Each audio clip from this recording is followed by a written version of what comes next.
Welcome to OBDsync. In this episode, we're going through how to program a replacement SDM module, or also known as the airbag module, in a Gen 5 Chevrolet Camaro. So first off, click the vehicle button and go to the SDM tile. Once we're loaded in, we'll head over to the flashing tab. We'll make sure we have a battery charger fitted to the vehicle, and then we'll go ahead and click the right button. This will begin downloading the required calibrations to suit this module in this vehicle, and after that, it will begin the flashing sequence.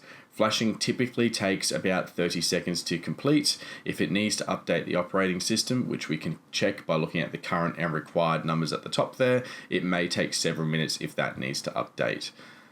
So we'll see here about to finish in a moment. It will then do its finalization flash routine, and then finally we'll have our success box that will appear. So we'll go ahead and click OK. We'll then head over to the learn functions and we'll perform our next task, which is the VIN security link. This programs the vehicle's VIN and security information into the module. It will show us a little box here of information saying that we must fit a battery charger. You must make sure that you have the ignition on and to turn off any lights or anything that's going to use power, since we need to make sure the battery doesn't go flat, and just to sit there and wait the full 11 minutes while this completes its task.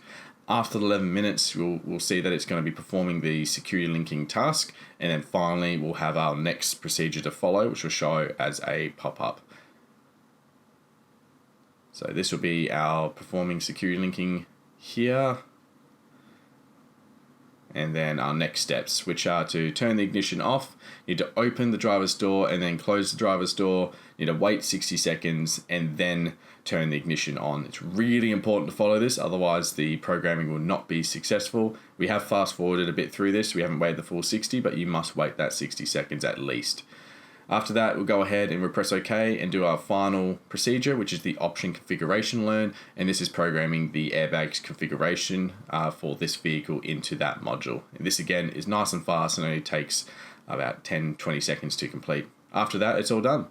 Thanks for watching. Make sure to like and subscribe. Otherwise, we'll see you next time.